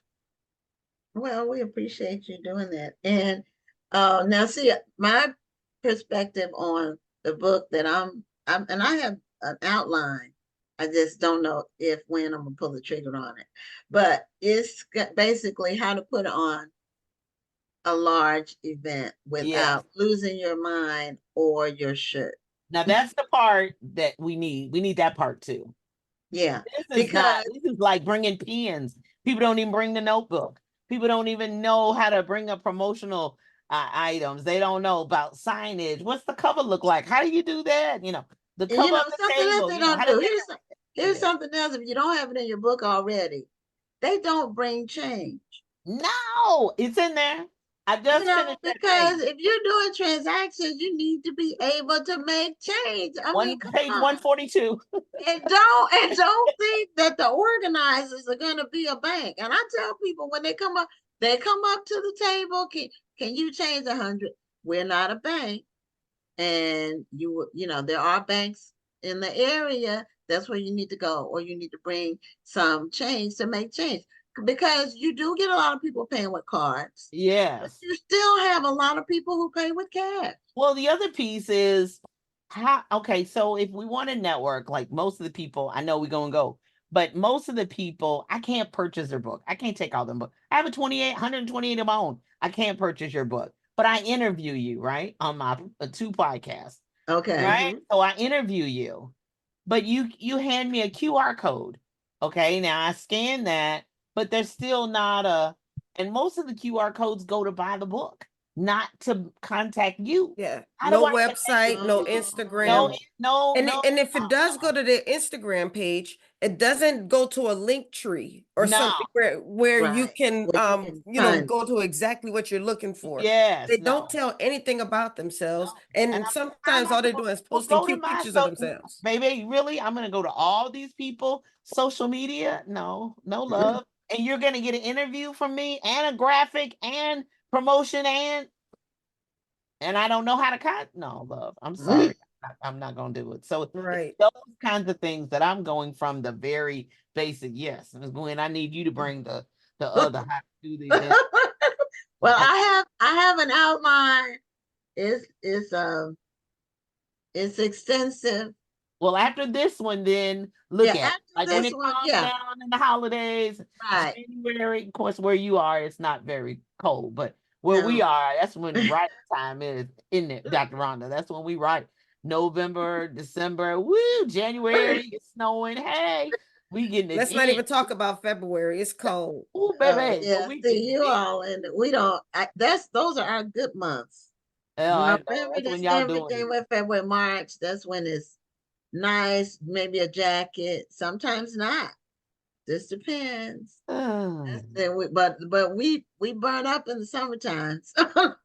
Well, I know. Everybody was burning up this year. And when you come to the festival, it will be about 80 degrees. Yeah, in October, middle of October is 80 degrees. So, and we send out the email letting people know that. Oh, that's another thing. You need to look at your email. How about that? And check the spam folder, because it might be in there. That's true. But do they read the emails that you send out? That's a whole nother show. I gotta go because I know the girl's coming up next. See, and then y'all wonder why I keep my Black History Month event small. I don't want to deal with all of that. No. Not only do I keep it small, I want 25 50 max, maybe. But that's too 25 many kind of my too. number. I, Yeah, I'm about 25 is my optimal number. Yeah, my patience is down here. So so I deal with just a few people and I'm invite only because I Yeah, don't want to have to keep explaining over and Yeah, over again what's going on. it's a I know. challenge. We sold out 2 months ago. And every day since then, if I get 4 or 5 people who say, "What can you do? How can I get in?" You can't. We had to cut it off because Yeah. it was just we couldn't take any more people. Well, they just need to plan And for next year, and they need to jump yeah, in I tell them that plan for next year and the jump in dates for early. next year already. And we open registration January 1st. And so just be ready. Don't wait. Don't procrastinate. That's what No, some people do. They procrastinate and they wait till June. By June, we're like 85% full. So you can't wait. And you save money if you sign up early. It's so much cheaper and stress-free. I try to But tell them, but they don't listen. yeah. Well, anyway, Julia, good to see you. We'll see you next month Yes, ma'am. festival. And until then, keep writing and publishing those books. Yes, ma'am. Thank you so much. Okay. Have a great evening. You Thank too. you. Okay, so we're at the final interview for tonight, and it's another publisher that has been to the last several book festivals, and she's a friend of the show, and her authors come on the show, and her name is Shenitha Burton, and welcome back for those who don't know you, they should know you, but welcome back to Black Authors Matter TV. And Hey, hey, how are things going? great. It is good to be here. Thank you, guys. Yeah, you always have a big smile. And we're looking forward to seeing you and your authors you're bringing with you again this year. Now, are you bringing the same people you brought last year, or are you bringing different people? We have some people, we have some new people coming with us. We do have Okay, some new people, and we have some people that will be returning. okay, You all know, right. we gotta kick it with our Black Authors Matter fam, okay? So Okay, we gonna be there. okay. So give us an update on She Publishing and what you've been doing since, for the last year. All right, yeah, there's a lot of little things that has been happening. We continue to sign new authors. We have a class of 2024 already. We maybe have signed maybe 8, 9 new authors. So I'm super excited about the projects that are coming out. We have some amazing projects coming out between this month and next month. I actually have some of the children's books that are coming out this month. One is called Broken Crayons. It Okay, is about beautiful cover. bullies. And this is from authored by one of our authors from the Little She Project. His name is Carter, him and his grandmother. Good Night, My Blessing by Glow Rose is another book that is actually coming out. The books are not out yet, but we got them already printed off the press. And then The Right. Magical Garden of Imagination.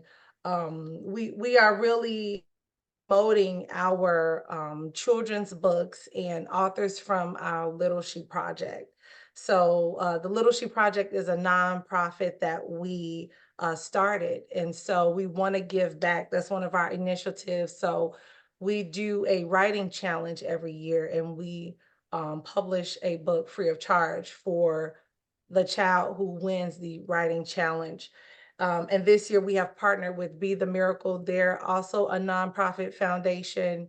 And so we are partnering with them to do this challenge this year. And we will be awarding an author a free publication this month, actually, September 28th.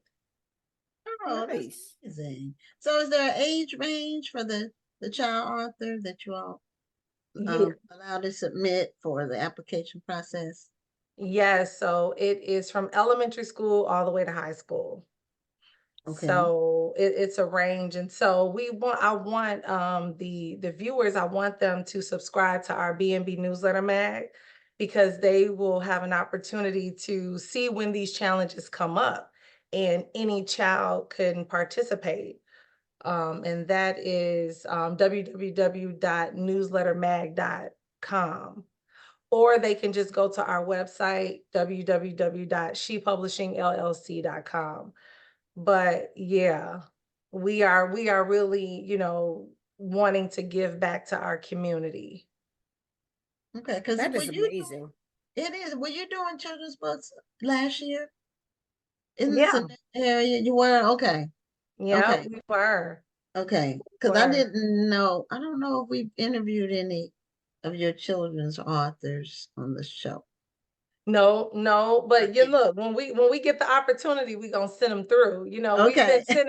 we've been sending a lot of our adult authors. Mhm. And you know, you guys have interviewed them.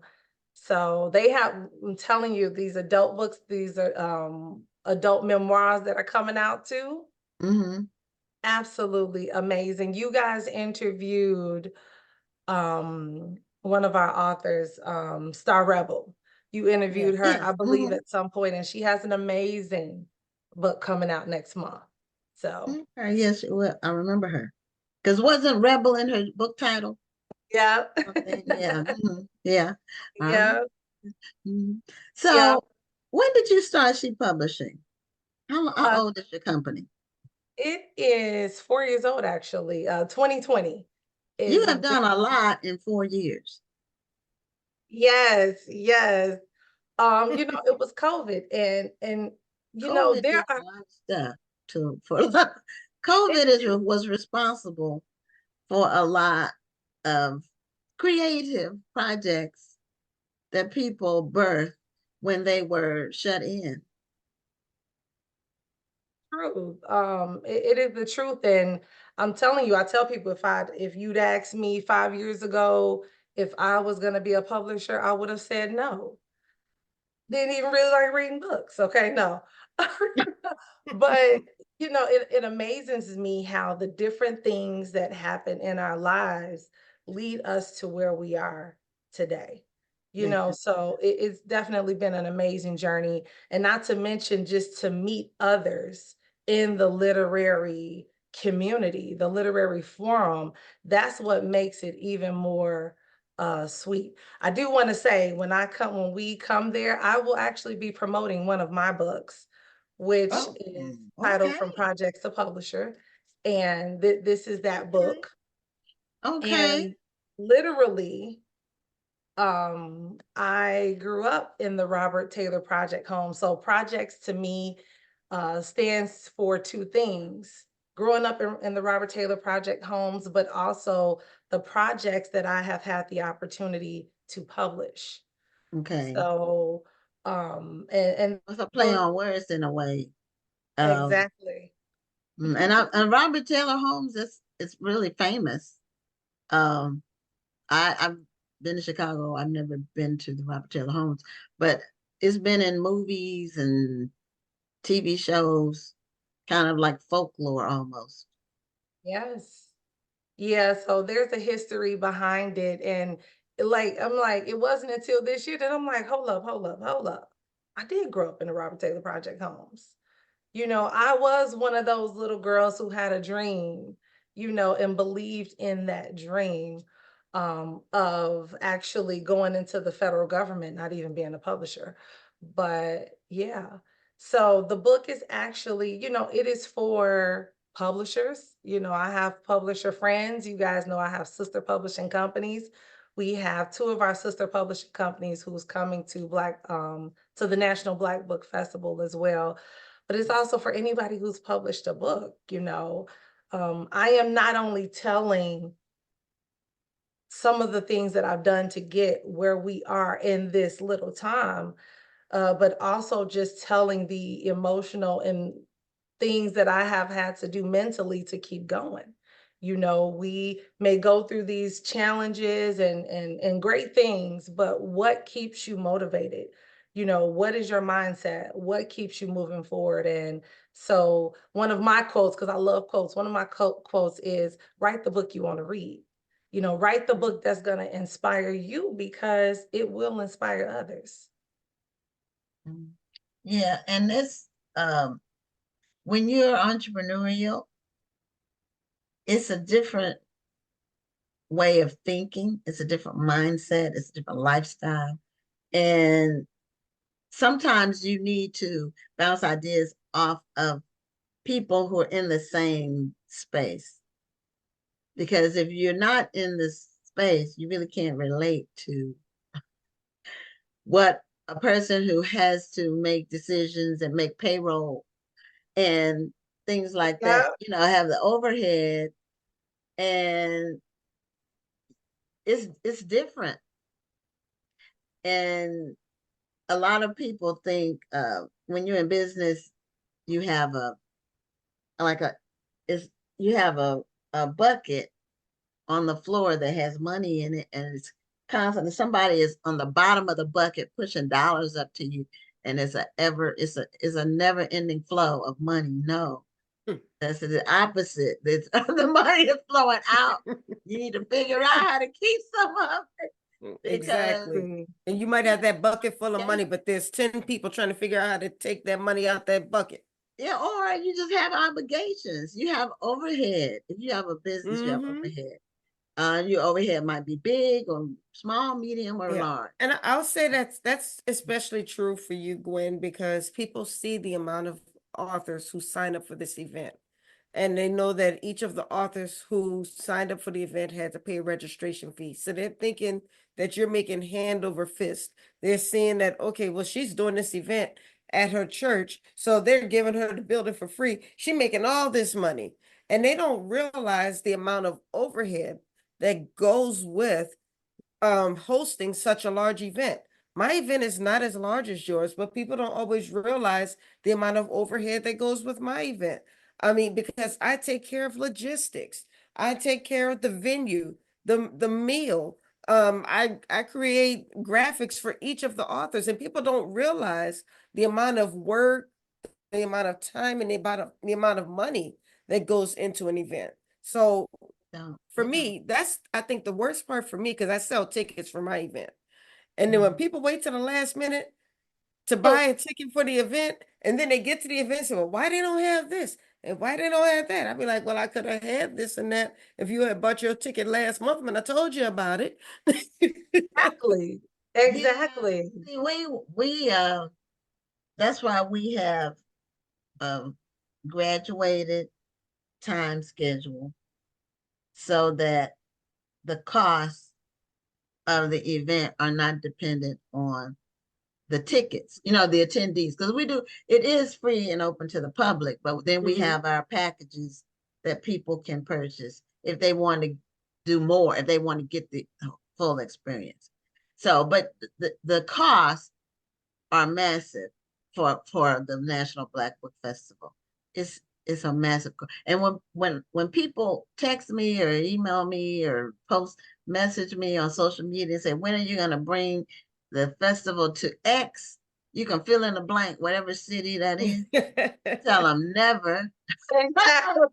Because the event doesn't travel unless you're going to write me a check for $50,000. Yeah. And then that still wouldn't cover it, but we could talk.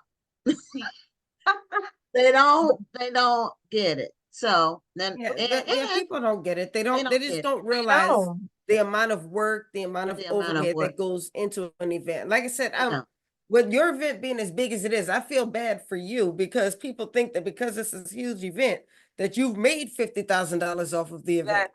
Exactly. I do 5 jobs. I tell people, if it wasn't for the 5 jobs that I do, this event would not happen. And they're 5 major jobs. All the marketing. I'm not gonna tell everything I do, but just if I had to pay myself for what I do or pay somebody else for what I do, the event could not happen. And so I do it out of passion. I've always wanted to have high quality events that Black people can be proud of and that highlight our success in the literary world. And when people come, when people come and they walk in and they see all of the authors, they're just blown away. because most of them had no idea that, and this is just a small segment of the large community of African American literature, especially these days when people can publish, indie publish, they can be with a small press like yours, Shenitha. So it's thousands and thousands and thousands and thousands of Black authors, but sometimes seeing is believing. So the attendees are always blown away by just the whole thing. And a lot of people leave there and they come back the next year having published a book. Because they're so inspired by just being there. Yeah, I wanted to jump in on that conversation you guys were having with Royster about you writing this event book, because I remember you talking about that too. And yeah, people don't understand, like all of us have events and it takes, it's a lot and people don't realize it's a lot. I remember when I had my first conference, that there was no I think I didn't make any money for that event. The second event maybe I broke halfway or something. But yeah, it's a lot of hard work. It's a lot that you do. I'm ready to jump on a cruise next year, but that's all I'm gonna say. But people are planning events. And Dr. Rhonda, she mustn't hear what I just said about wanting to get on the cruise next year. Okay, but I ain't gonna say nothing. We're working on it. We're working on it. Oh, okay. But yeah, so I truly, I'm like, this events book, it would be really great because what you do, I don't do to that magnitude. Like, I don't even know how you do it. And, when people give feedback, they not realizing from the perspective of the organizer, everything that you've had to do. And if you got your ticket at the last minute or whatever case may be, but to be able to relate, I'm just piggybacking off of what you're saying about being able to relate. That's one of the reasons why I created sister companies. I am the only child. So I created that circle for me of women, other women or other publishers who I could talk to and relate to.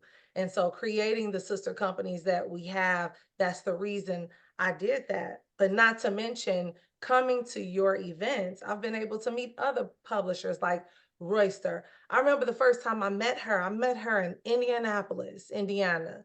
We were invited to speak to the group they brought together, the group of authors they brought together. And that was my first time meeting her. And it was like to just have someone else, another publisher to talk to and to say, oh man, okay, good. Okay, I'm not the only going through that. Right. Whatever the case may be. So, it's great to be able to relate to others because that keeps us inspired as well. That keeps us going. And I'm glad that you continue to do the Black Authors Matter TV and the National Black Book Festival because it gives us an opportunity to, fellowship with each other as well. So it's not just about selling books, and let me see what my mother told me. Success comes before the word work in the dictionary only. Okay. You gotta work. You gotta do something. Okay. Yeah. You can't just think a book is gonna sell. You can't, you gotta go on interviews. Sometimes you do gotta pay to come on interviews. This is all for your investment. Yeah, it's true. And even people, nothing is free. This is that somebody said one time they asked somebody the sum total of the wisdom of the world, if you could encapsulate it in one sentence, nothing is free. If somebody is paying, and if you think you're going to get something for free, somebody has paid already for whatever it is, or you're going to end up paying on the back end, or they're not telling you the truth. Yeah. Nothing is free because as whoever's doing the work for whatever it is has to be paid. And so, and it's really unfair to expect people to not be paid. You know, so but you do the work out of I'm I'm always I'm always exhausted at the end of the event. But I'm also, I can say, this is something that big that we've been able to keep going for 17 years. Amen. Congratulations. That's not, and even during COVID, we did it virtually for, 2 years virtually, where we did it for 2.5 days virtually. And this show came out of COVID. So this show was started because we couldn't do the event because of COVID. And so, we said we need to have a way to still keep the name out there and stay in the industry and keep it going.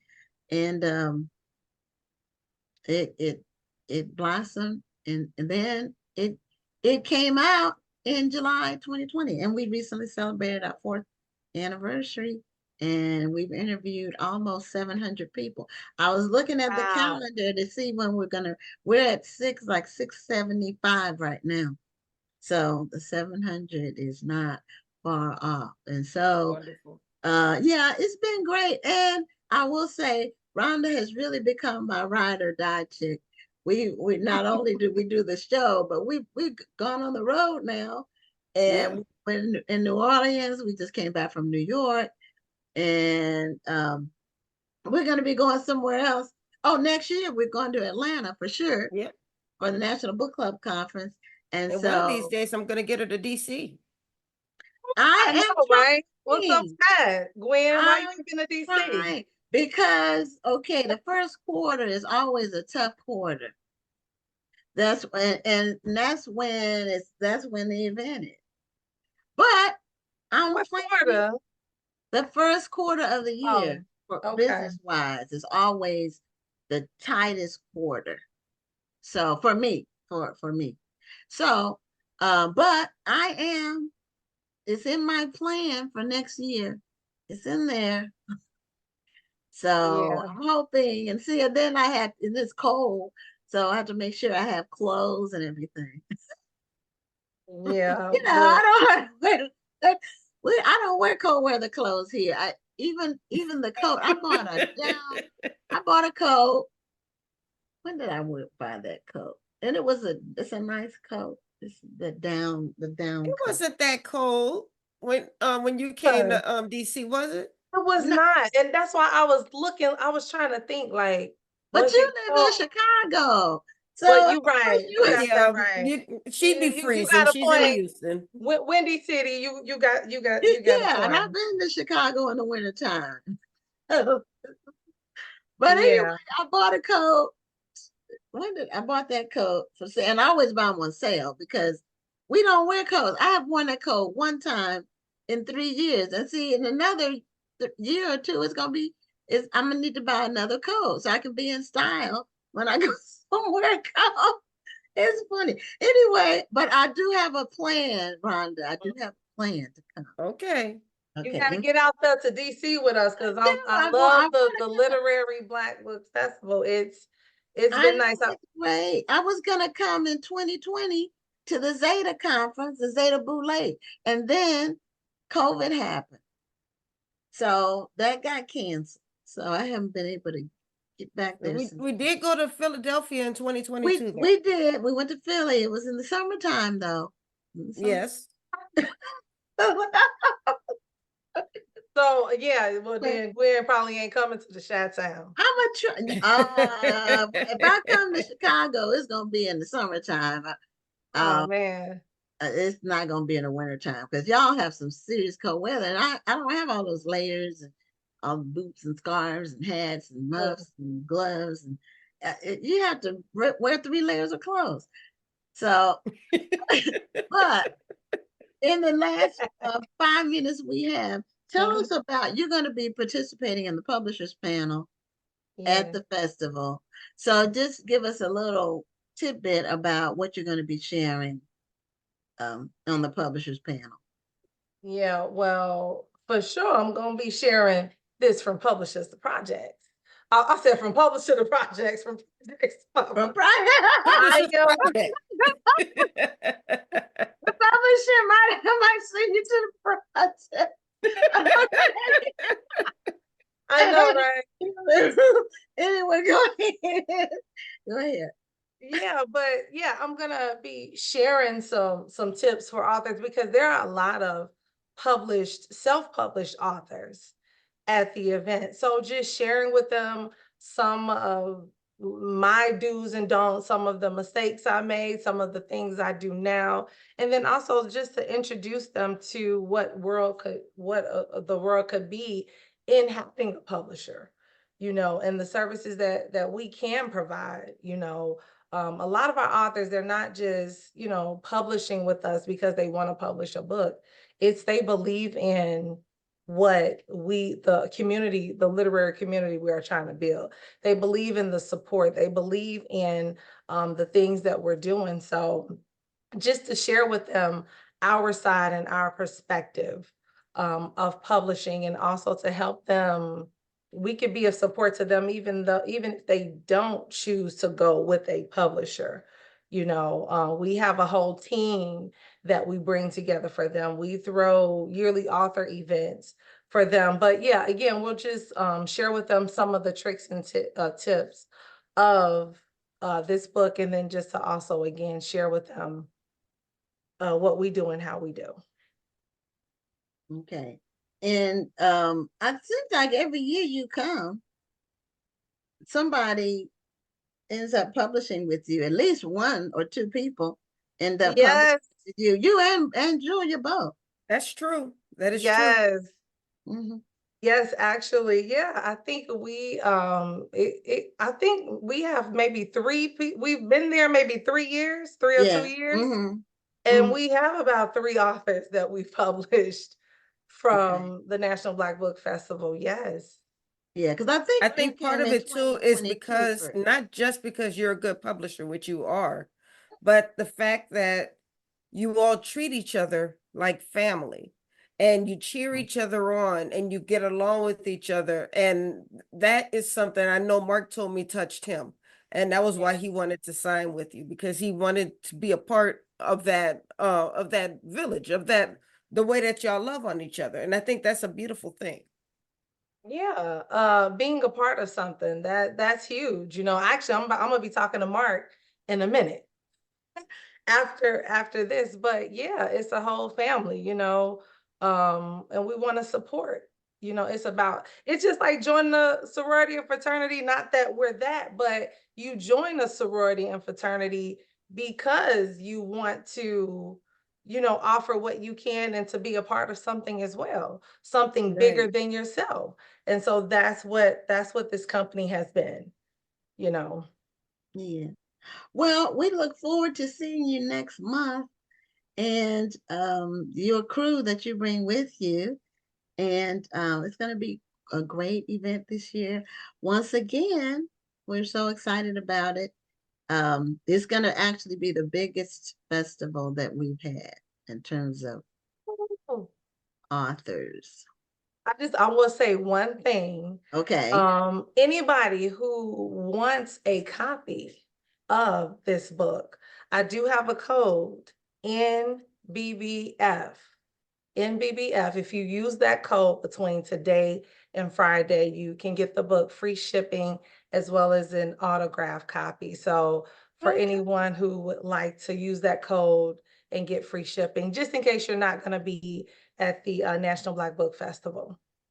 Okay. Well, congratulations on your new book, and just your continued success with S.H.E Publishing. All right. Thank you for having me, and see you next month. Okay. Have a great night. Bye. Tell Mark hello. Will do. Okay. And I want to go on a cruise next year. Okay. Okay. All right. You're going to hear from me late tomorrow. Okay. Okay. Okay. All right. She's so funny. Everybody, that's the show for this week. And it was another amazing lineup. And we'll be looking forward to next week's show. And we hope you return and share it with us. I'm Gwen Richardson signing off for tonight. And I'm Dr. Rhonda Lawson. Have a wonderful evening and a great week. Thank you for tuning in, and join us next Tuesday at 7 p.m. Central, 8 p.m. Eastern for another edition of Black Authors Matter TV.